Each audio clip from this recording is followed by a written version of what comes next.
Good morning friends, હું અજય ત્રિવેદી અને આજે આપણે ધોરણ 10 વિષય વિજ્ઞાન જોઈ રહ્યા છીએ. મિત્રો, આજે વિજ્ઞાન વિષયની અંદર ચેપ્ટર 3 ધાતુઓ અને અધાતુઓ એટલે કે મેટલ અને નોન મેટલના બીજા ભાગમાં મળી રહ્યા છે. મિત્રો, આ પહેલા આપણે આ ચેપ્ટરનો પહેલો ભાગ જોઈ ચૂક્યા છીએ. આજે આપણે બીજા ભાગની અંદર ધાતુ અને અધાતુમાં અપવાદ કઈ રીતે છે એ જોઈશું અને સાથે સાથે એમાં બે પ્રયોગો પણ આપણે જોવાના છીએ. તો ચાલો શરૂ કરીએ મિત્રો. હવે તમે જોઈ રહ્યા છો કે આજનો આપણો પહેલો ક્વેશ્ચન છે મિત્રો, અને એ છે ધાતુઓ અને અધાતુ તત્વો. ધાતુ તત્વો અને અધાતુ તત્વોના અપવાદ લખો. બંનેમાં ડિફરન્ટ શું છે એમ, બરોબર? તો એ જોઈએ. પહેલા આપણે ધાતુ તત્વોના અપવાદ વિશે ચર્ચા કરીએ તો મોટા ભાગે તમામ ધાતુઓ ઓરડાના તાપમાને ઘન સ્વરૂપે હોય છે. એટલે કે મોટા ભાગની જે ધાતુઓ છે એ ઘન સ્વરૂપે હોય, પરંતુ અપવાદ રૂપે પારો એટલે કે મર્ક્યુરી જેને કહેવાય, શું કહેવાય મિત્રો? મર્ક્યુરી, જેને સંજ્ઞા છે Hg, બરોબર? આ મર્ક્યુરી એટલે કે પારો એ ધાતુ છે, પણ તેમ છતાં એ પ્રવાહી સ્વરૂપે છે. એટલે ટૂંકા પ્રશ્નમાં પણ ધ્યાન આપજો કે મોટા ભાગની ધાતુઓ ઓરડાના તાપમાને ઘન સ્વરૂપે હોય છે, પરંતુ અપવાદ રૂપે પારો એટલે કે મર્ક્યુરી એ પ્રવાહી સ્વરૂપે છે. ત્યાર પછી બીજા નંબરમાં જોઈએ કે સામાન્ય રીતે ધાતુઓના ગલન બિંદુ એટલે કે મેલ્ટિંગ પોઈન્ટ, મેલ્ટિંગ પોઈન્ટ એટલે કે ગલન બિંદુ ઊંચા હોય છે, પરંતુ ગેલિયમ અને સીઝિયમના ગલન બિંદુ નીચા હોય છે. ધ્યાન આપજો. મોટા ભાગની ધાતુઓને એમના સ્વરૂપમાં ફેરફાર કરવા માટે, એટલે કે ધાતુઓ ઘન સ્વરૂપમાં છે અને એમને પ્રવાહી સ્વરૂપમાં ફેરવવા માટે ઊંચું તાપમાન જોઈએ. એટલે કે એમના ગલન બિંદુ ઊંચા છે, પરંતુ જે સીઝિયમ અને ગેલિયમ છે, ગેલિયમ એટલે Ga કહેવાય, યાદ રાખજો એની સંજ્ઞા Ga, અને સીઝિયમ એટલે Cs, યાદ રાખજો Cs, બરોબર? એટલે સીઝિયમ કહેવાય. આ બંનેના ગલન બિંદુ મિત્રો નીચા હોય છે, ટૂંકા પ્રશ્નમાં ખાસ પૂછાય. તો ધ્યાન આપો કે મોટા ભાગની ધાતુઓના ગલન બિંદુ ઊંચા હોય છે, પરંતુ અપવાદ રૂપે મિત્રો ગેલિયમ અને સીઝિયમના ગલન બિંદુ નીચા હોય છે. ઓકે. ત્યાર પછી ત્રીજા નંબરમાં જોઈએ કે ધાતુઓને મોટા ભાગે ચપ્પા વડે કાપી શકાતી નથી. એટલે કે તમે જોયું હશે કે ધાતુઓમાં લોખંડ, સોનું, ચાંદી, એલ્યુમિનિયમ આ બધી ધાતુઓને ચપ્પા વડે તમે કાપવા બેસો તો કાપી શકાય નહીં. તો મિત્રો જુઓ, અહીંયા ધાતુ તત્વોને છરી વડે કાપી શકાતી નથી, પરંતુ આલ્કલી, આલ્કલી એટલે બેઝિક કહેવાય. શું કહેવાય? બેઝ. બેઝિક ધાતુઓ છે એ બેઝિક ધાતુઓ કઈ? તો લિથિયમ એટલે Li, પછી સોડિયમ એટલે Na અને પોટેશિયમ એટલે K. આ બધી ધાતુઓ નરમ છે અને આ નરમ ધાતુઓને મોટા ભાગે સરળતાથી છરી વડે કાપી શકાય છે. તો ફરી એક વાત ધ્યાન આપો કે ધાતુ તત્વો કઠણ અને મજબૂત છે, એમને છરી વડે કાપી શકાય નહીં, પરંતુ લિથિયમ, સોડિયમ, પોટેશિયમ આ બધી ધાતુઓ મિત્રો અપવાદ રૂપે નરમ હોવાના કારણે એમને છરી વડે કાપી શકાય છે. હવે એની અંદર મિત્રો એક ધાતુ એવી આવી અને એ છે સોડિયમ. હવે આ સોડિયમ ધાતુ એ અતિ સક્રિય છે. એ વાતાવરણમાં ખુલ્લી મૂકવામાં આવે તો વાતાવરણમાં રહેલા ઓક્સિજન સાથે ત્વરિત પ્રક્રિયા કરી નાખે છે અને ત્વરિત પ્રક્રિયા કરી અને ધડાકા સાથે સળગી ઉઠે છે. એટલે અકસ્માત થવાની સંભાવના વધારે રહે. એટલા માટે આ સોડિયમ ધાતુને વાતાવરણમાં ખુલ્લી મૂકવામાં આવતી નથી. તો હવે પ્રશ્ન એ થાય કે આ સોડિયમ ધાતુને સાચવવી હોય તો એવા પ્રવાહીમાં એને સાચવવી પડે કે જે પ્રવાહીમાં મોટા ભાગે ઓક્સિજન ન હોય.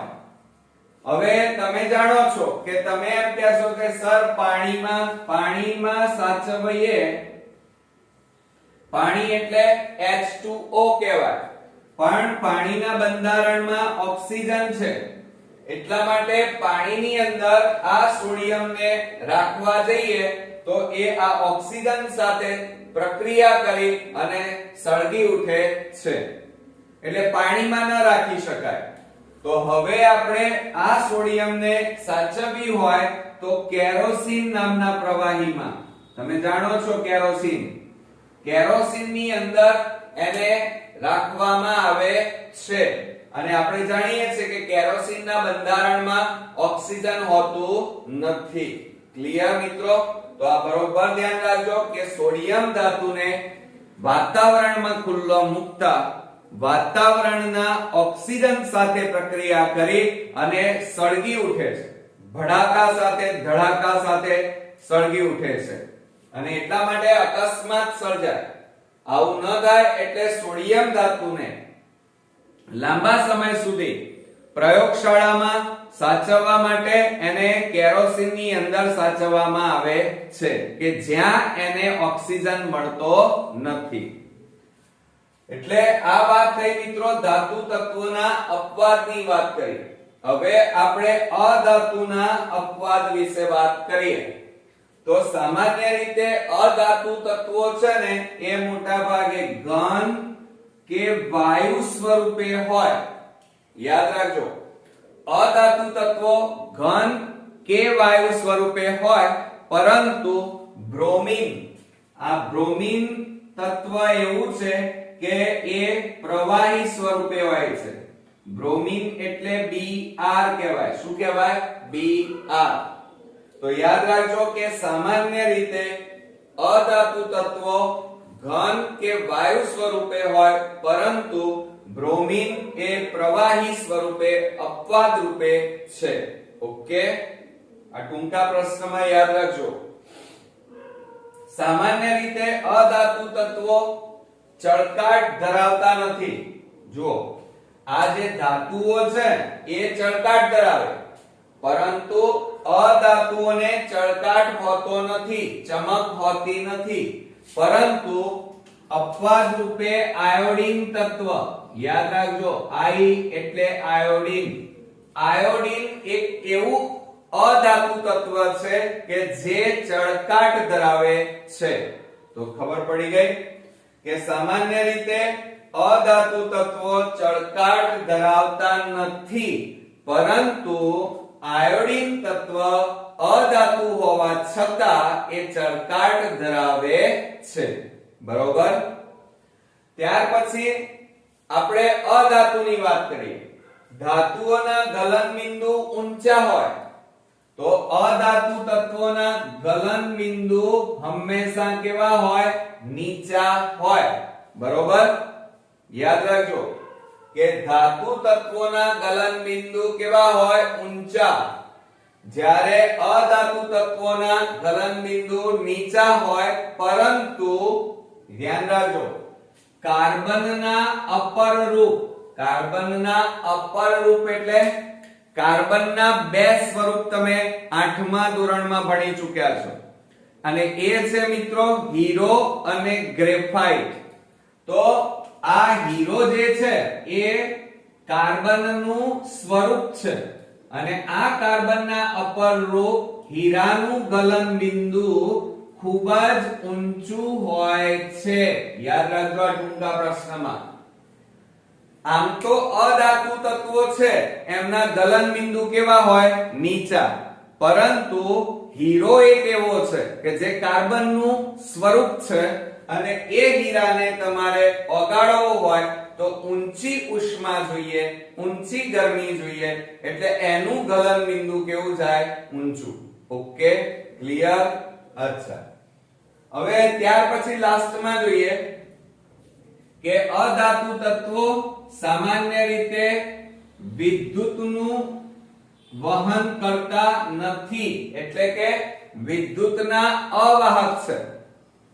અધાતુ તત્વો વિદ્યુતના અવાહક, અવાહક એટલે વહન કરતા નથી, પરંતુ અપવાદ રૂપે કાર્બનનો અપર રૂપ એટલે ગ્રેફાઇટ, યાદ રાખજો, કાર્બનનો અપર રૂપ એટલે ગ્રેફાઇટ.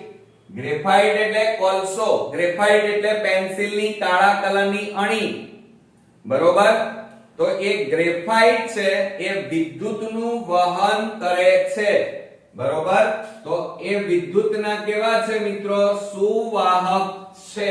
Okay, clear? ચાલો, એટલે આપણને એટલી તો ખબર પડી કે અધાતુ તત્વોમાં અપવાદ કયું છે.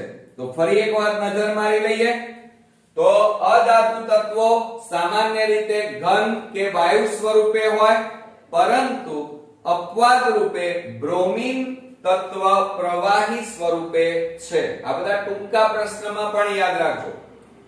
બીજું, સામાન્ય રીતે અધાતુ તત્વો ચળકાટ ધરાવતા નથી, પરંતુ અપવાદ રૂપે આયોડિક તત્વ ચળકાટ ધરાવે છે. ત્યાર પછી અધાતુ તત્વોના ગલન બિંદુ નીચા છે, પરંતુ અપવાદ રૂપે કાર્બનનું સ્વરૂપ, કાર્બનના અપર રૂપ હીરાનું ગલન બિંદુ ઊંચું હોય છે.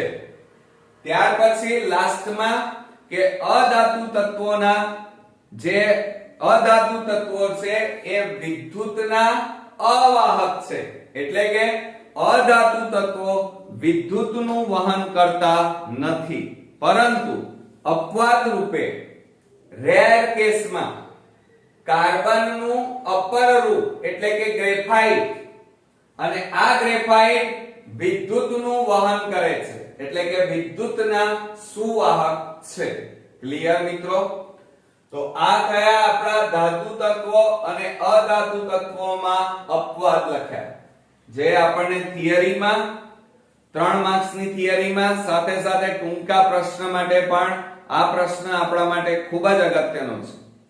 હવે આપણે જે ધાતુ તત્વો અને અધાતુ તત્વો ભણ્યા, એમાં ધાતુ તત્વોમાં 2 પોઈન્ટ એવા હતા કે ધાતુઓ ઉષ્માના સારા વાહકો છે અને ઊંચા ગલન બિંદુ ધરાવે છે.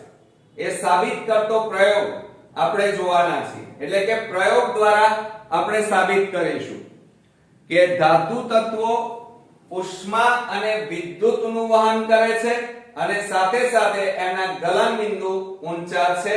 એ હમણાં આપણે જોયું.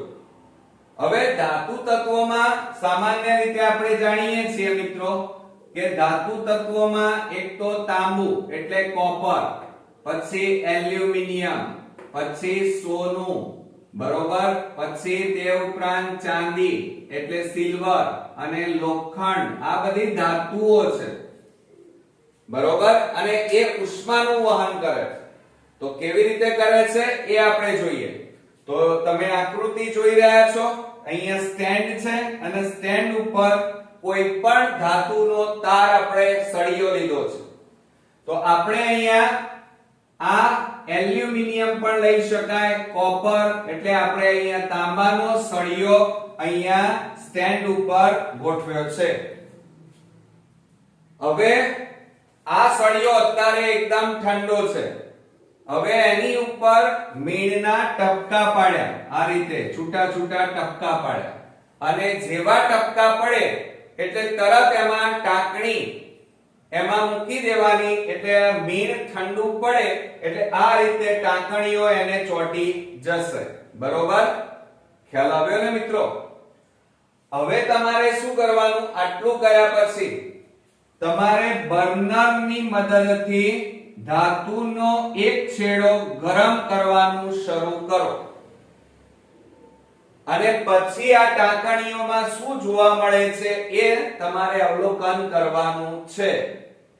તો મિત્રો, તમે આ બર્નર વડે ધાતુના સળિયાને ગરમ કરતા તમે જોશો કે અત્યારે કોઈ ટાંકણીઓમાં ફેરફાર જોવા મળતો નથી, પણ આ ભાગ જે બર્નરની ઉપર આવેલો છે એ ભાગ ધાતુનો ગરમ થાય છે, એટલે કે એ ભાગના ધાતુના અણુઓ ગરમ થઈ રહ્યા છે અને આ ગરમ થયેલા અણુઓ આ ગરમ છે અને ધીમે ધીમે કઈ તરફ ગતિ કરે છે? ઠંડા ભાગ તરફ ગતિ કરે છે આ બાજુ. બરોબર? એટલે આ ધાતુના અણુઓનું વહન ગરમ થી ઠંડા તરફ વહન થાય છે. એટલે ગરમ થયેલા અણુઓ ઠંડા ભાગ તરફ વહન પામે છે, જેના કારણે તમે જોશો કે અહીંયા ગરમ અણુઓ આવે એટલે શું થાય? આ ભાગ ગરમ થાય એટલે મીણ ઓગળી જાય એટલે આ ટાંકણી ક્યાં પડે? નીચે. પછી આ ટાંકણી, પછી આ, પછી એના પછી એમ ટાંકણીઓ વારા પરથી નીચે પડે છે. એવું ના થાય કે એક ટાંકણી અહીંયાથી પડે, એક ટાંકણી પેલી બાજુથી પડે, એવું થતું નથી, પણ બધી ટાંકણીઓ ક્રમશઃ વારા ફરતી પડે છે. એટલે એનો મતલબ એ થયો કે ધાતુઓ હંમેશા ઉષ્માનું ગરમ છેડા તરફથી ઠંડા છેડા તરફ વહન કરે છે. બરોબર? ખ્યાલ આવ્યો ને? અને આ પ્રયોગ મિત્રો તમે 8મા ધોરણમાં પણ ભણી ગયા છો, 7મામાં પણ ભણેલા છો. ઓકે, એટલે ખ્યાલ આવ્યો? આ ધાતુનો તાર, ધાતુનો સળિયો તમે કોઈ પણ લઈ શકો, તાંબાનો, લોખંડ, એલ્યુમિનિયમ, કોઈ પણ. બરોબર? સોનું કે ચાંદી ના લેવાય. કેમ? કારણ કે તો મોંઘા છે એટલા માટે. બરોબર? તો આ વાત થઈ આ પ્રયોગ ઉપરથી. ધાતુના ઉષ્માના સારા વાહક છે અને ઊંચા ગલન બિંદુ ધરાવે છે. હવે ઊંચા ગલન બિંદુ માટે આપણે વાત કરીએ તો તમે લોખંડની ખીલી લો છો. હવે આ લોખંડની ખીલીને મારે ઓગાળી દેવી છે. તો ઓગળે મિત્રો? ના ઓગળે. એને ઓગાળવી હોય તો અતિશય ઊંચી ઉષ્મા જોઈએ અને એ ઊંચી ઉષ્મા એને પ્રાપ્ત થાય ત્યારે જ લોખંડ, સોનું, ચાંદી, એલ્યુમિનિયમ ઓગળે. માટે આ યાદ રાખજો કે જે તાપમાને આ ઘન સ્વરૂપની ધાતુઓ પ્રવાહી સ્વરૂપમાં ફેરવાય તે તાપમાનને તે ધાતુનું ગલન બિંદુ એટલે કે મેલ્ટિંગ પોઈન્ટ કહેવાય. ખ્યાલ આવ્યો? યાદ રાખજો. હવે મિત્રો આપણે જોવાના છીએ કે ધાતુઓ વિદ્યુતનું સારું વહન કરે છે. હવે તમને એમ થાય કે સાહેબ વિદ્યુતનું વહન કેવી રીતે? તો અહીંયા આપણે પ્રયોગ ઉપરથી સમજીશું.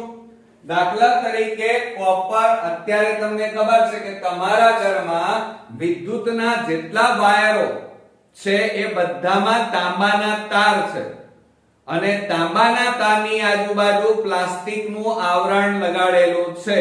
બરોબર કે નહીં? તો એની અંદર તાંબાના તાર છે. હવે તમને પ્રશ્ન એ થાય કે સર એમાં લોખંડ, સોનું, ચાંદી એ કેમ નથી વપરાતું? એનું કારણ એ છે કારણ કે આ લોખંડ છે ને એ મોટા ભાગે એને કાટ લાગે છે, વજનમાં હેવી, વજનદાર છે. બરોબર? અને એટલા માટે, અને આ સોનું ચાંદી તો મોંઘું છે એટલે એ તો શક્ય નથી. પણ આ સિવાય કોપર અને એલ્યુમિનિયમ સિવાય અન્ય કોઈ ધાતુ વિદ્યુતના ઉપકરણમાં વપરાતી નથી. તો મિત્રો આ ધાતુ વિદ્યુતનું વહન કરે છે કે નહીં એ ખબર કઈ રીતે પડશે? તો મિત્રો અહીંયા તમારે ઘરમાં સ્કૂટરની અથવા તમારી બાઇકની એક બેટરી લેવાની. બરોબર? અને એ બેટરીના એક છેડો તાંબાના તારથી આ રીતે સ્વિચ સાથે જોડી દેવાનો, બરોબર, અને બીજો છેડો આ ધન વીજભાર, એક ધન વીજભાર છે, આ ધન વીજભાર અને આ ઋણ વીજભાર, તો ઋણ છેડા આગળ આ રીતે જોડી અને બલ્બ સાથે જોડી દેવાનો, અને બલ્બનો બીજો છેડો આ સ્વિચ સાથે જોડવાનો. આ રીતે તમે આકૃતિમાં દેખાય છે એ રીતે જોડાણ કરી નાખો. કરી નાખ્યું. અત્યારે બલ્બમાં કોઈ ફેરફાર જોવા મળતો નથી. કેમ? કારણ કે સ્વિચ બંધ છે, વિદ્યુત પરિપથ બંધ કહેવાય, ચાલુ નથી, એટલે કે અત્યારે વિદ્યુતનું વહન થાય નહીં. પરંતુ જેવી સ્વિચ પાડો એટલે આ બંને ભેગા થઈ જાય, એટલે તમે સ્વિચ ચાલુ કરો એટલે બંને પરિપથ એકબીજાને આ રીતે ભેગા થઈ જશે, બંને વાયર આ રીતે ભેગા થઈ જાય, એટલે વિદ્યુતનું વહન અહીંયા શરૂ થઈ જશે આ રીતે. ઓકે, અને જેના કારણે તરત જ તમને આ બલ્બ કેવો લાગે છે મિત્રો? પ્રકાશિત થઈ જાય છે, અજવાળું આપે છે, એટલે બલ્બ જાગૃત બની જાય છે. અને પાછી તમે સ્વિચ બંધ કરી નાખો એટલે પરિપથ તૂટી ગયો, અને પરિપથ તૂટી ગયો એટલે વિદ્યુતનું વહન બંધ, બલ્બ બંધ. તમારા ઘરમાં પણ તમે સ્વિચ પાડો એટલે લાઈટ ચાલુ થાય, સ્વિચ બંધ કરો પરિપથ તૂટી જાય એટલે તરત ટ્યુબલાઇટ બંધ. તો એવી રીતે અહીંયા કયા તાર લીધા છે? તાંબાના.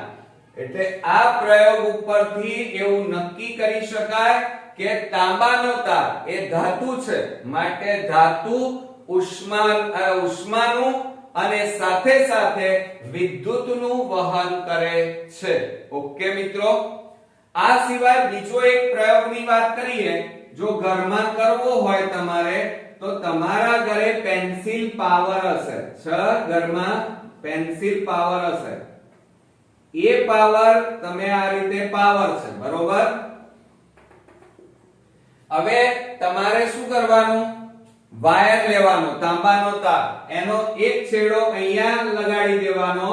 પછી બલ્બ હોય, આ બલ્બ સમજો જરા, આ બલ્બ છે, બરોબર, એની સાથે જોઈન્ટ કરી દેવાનું. અને બલ્બનો બીજો છેડો એ આ પાવરના બીજા છેડા સાથે જોઈન્ટ કરી નાખો. કરી નાખ્યા? હવે શું થાય છે તમે જોશો તો તરત આ બલ્બ કેવો થઈ જશે? પ્રકાશિત થઈ જશે, બલ્બ ચાલુ થઈ જશે. એટલે આ વિદ્યુત કોષ કહેવાય, બેટરી કહેવાય, એક જાતની નાની સેલ. સેલ એટલે પાવર.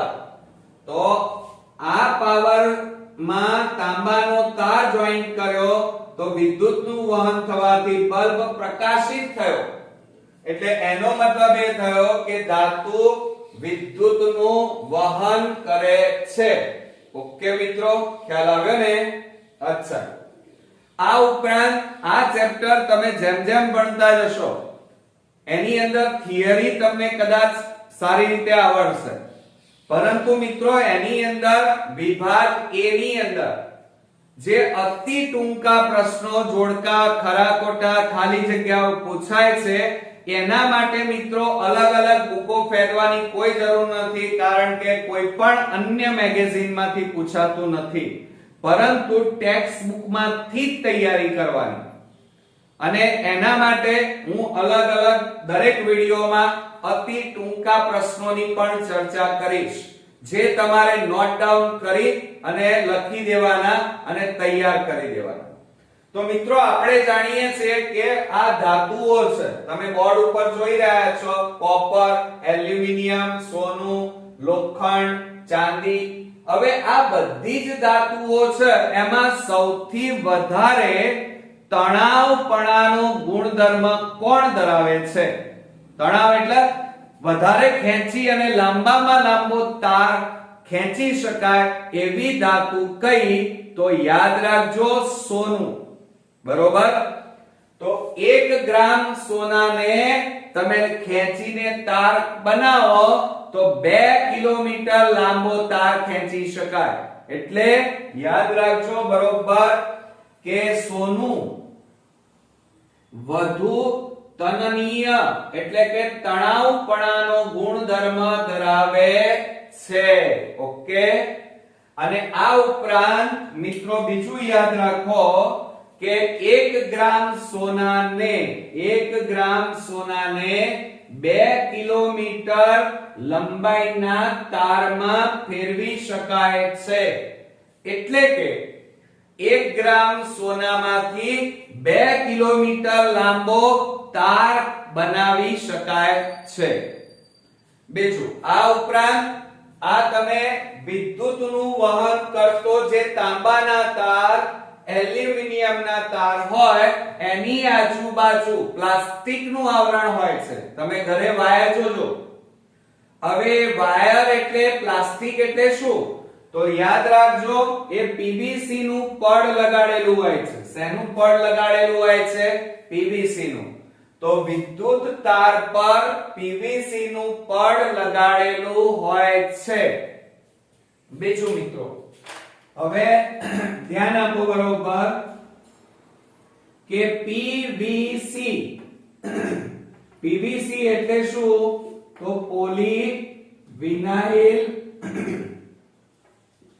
Polyvinyl chloride. અને પોલીવિનાઇલ ક્લોરાઇડ નું ટૂંકું નામ શું? તો પીવીસી. બરોબર કે નહીં? એટલે આ પીવીસી એ નામ યાદ રાખજો. એનું ફૂલ ફોર્મ પરીક્ષામાં પૂછાય છે. આ ઉપરાંત મિત્રો સીસુ અને પારો યાદ રાખજો. સીસુ એટલે લેડ, લેડ એટલે પીબી. ધ્યાન આપો બરોબર. જુઓ સીસુ નું બીજું નામ શું છે? લેડ. અને લેડ ની સંજ્ઞા કઈ થાય? પીબી. ઓકે. તો આ સીસુ અને પારો, પારો એટલે મર્ક્યુરી, મર્ક્યુરી એટલે Hg. બરોબર. આ પારો અને સીસુ જેવી ધાતુ ઉષ્માના કેવા નિર્બળ નબળા વાહકો છે. આમ તો ધાતુઓ એ ઉષ્માના કેવા છે? અતિ ઉત્તમ વાહકો છે, પ્રબળ વાહકો છે કે જે ગરમી અને ઉષ્માનું સારું વહન કરે છે ધાતુઓ. પરંતુ અપવાદ રૂપે યાદ રાખજો કે સીસુ અને પારો જેવી ધાતુ ઉષ્માના નબળા વાહકો છે. એટલે કે ઉષ્માનું વહન ખૂબ જ ધીમું કરે છે. ઓકે. અને એટલા જ માટે આ પારો થર્મોમીટરમાં શરીરનું તાપમાન માપવા માટે વપરાય છે. ક્લિયર? બીજું હવે આપણે વાત કરીએ મેગ્નેશિયમ ઓક્સાઇડ. મેગ્નેશિયમ ઓક્સાઇડ એટલે MgO જે બેઝિક ગુણધર્મ ધરાવે છે. મેગ્નેશિયમ ઓક્સાઇડ કેવા ગુણધર્મ ધરાવે છે? બેઝિક. હવે બેઝિક એટલે શું? ધ્યાન આપો બરોબર. બેઝિક એટલે આલ્કલી મિત્રો. શું થાય? બેઝિક એટલે આલ્કલી.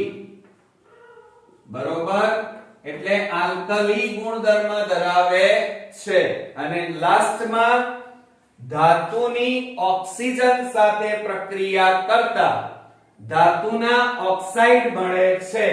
હવે સમજો બરોબર. શું કહે છે અહીંયા?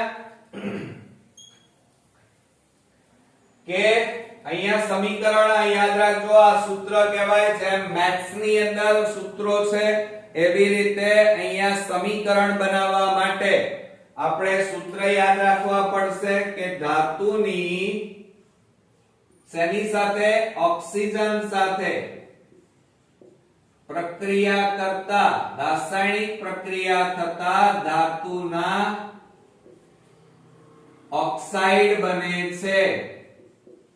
એટલે કે ધાતુ કોઈ પણ લેવાય, દાખલા તરીકે કોપર, એની ઓક્સિજન સાથે પ્રક્રિયા કરતા શું બની જાય? કોપર ઓક્સાઇડ બને. પછી તે ઉપરાંત ઝિંક એટલે Zn, એની ઓક્સિજન સાથે પ્રક્રિયા કરતા ઝિંક ઓક્સાઇડ બને. એ જ રીતે આયર્ન એટલે Fe, એની ઓક્સિજન સાથે પ્રક્રિયા કરતા Fe2O3 બને, આયર્ન ઓક્સાઇડ બને. ઓકે, આવડશે ને? પછી એ જ રીતે એલ્યુમિનિયમ, તો એલ્યુમિનિયમની ઓક્સિજન સાથે રાસાયણિક પ્રક્રિયા કરતા એલ્યુમિનિયમ ઓક્સાઇડ બને છે. બરોબર, Al2O3. તો મિત્રો આ રીતે ધાતુની ઓક્સિજન સાથે પ્રક્રિયા કરતા ધાતુના ઓક્સાઇડ બને છે. બરોબર, હવે જોડે જોડે તમારે સમીકરણને સંતુલિત પણ કરવું પડે. હવે જો અહીંયા તમે જોઈ રહ્યા છો આ ઓક્સિજન કેટલા છે? 2. અહીંયા ઓક્સિજન 1, તો અહીંયા કેટલા લખવાના? 2. તો હવે કોપર કેટલા થયા? 2. તો અહીંયા કોપરની આગળ કેટલા લખવા પડે? 2. તો આ આપણે સમીકરણને સંતુલિત કર્યું એમ કહેવાય. એટલે તમને સમીકરણ સંતુલિત કરતા પણ આવડવું જોઈએ. દાખલા તરીકે અહીંયા જુઓ ઓક્સિજન કેટલા? 2. તો આ બાજુ જમણી બાજુ પણ ઓક્સિજન 2 હોવા જોઈએ, એટલે અહીંયા 2 લખ્યા. તો અહીંયા ઝિંક કેટલા થયા? 2. તો આ બાજુ પણ 2 થવા જોઈએ, એટલે 2 લખ્યા. તો જુઓ થઈ ગયું સંતુલિત. એ જ રીતે આયર્ન કેટલા? 2. તો અહીંયા પણ કેટલા લખવા પડે? 2. ઓક્સિજન કેટલા? જુઓ અહીંયા 3. બરોબર, તો અહીં તો 2 છે, તો અહીંયા હું કેટલા લખી કાઢું? જુઓ 3. જોજો બરોબર. હવે ઓક્સિજન કેટલા થયા? 3 દુ 6. અહીં તો 3 છે, તો આગળ કેટલા લખવા પડે? 2. તો ઓક્સિજન જુઓ 3 દુ 6, 3 દુ 6. હવે આયર્ન કેટલા થયા? 2 દુ 4. તો અહીંયા આયર્ન કેટલા લખવા પડે તમારે? 4. ઓકે, આવડશે મિત્રો? તો આ રીતે તમારે સમીકરણને સંતુલિત કરવા પડે.